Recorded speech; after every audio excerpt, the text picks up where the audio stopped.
ఈమె 1896 సంవత్సరంలో జన్మించారు. ఈవిడ యొక్క కలం పేరు లీలావతి. మా చెట్టు నీడ ముచ్చట్లు అనే శీర్షికతో వరలక్ష్మ గారు రచనలు చేశారు. 1930లో గృహలక్ష్మి స్వర్ణ పథకం, 1934లో స్వర్ణ కంకణం, 1967లో ఆంధ్రప్రదేశ్లోని సాహిత్య అకాడమీ ఉత్తమ రచయిత్ర పురస్కారం కూడా అందుకున్నారు.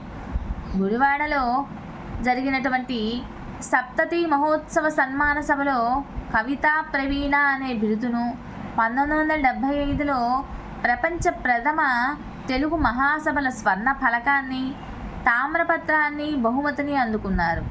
అంతేకాకుండా భర్త అయినటువంటి కనుపర్తి హనుమంతరావు ప్రోత్సాహంతో సుమారు 50 కథలని, 2 నవలలను రచించారు.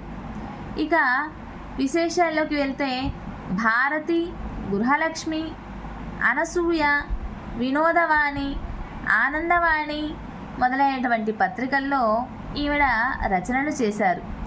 గృహలక్ష్మి పత్రికలో సుమారు 6 సంవత్సరాల పాటు శారదాలేఖలు ప్రచురణ అయ్యాయి. ప్రబోధం పాఠ్యాంశంలోనిటువంటివి ఈ యొక్క శారదాలేఖలు.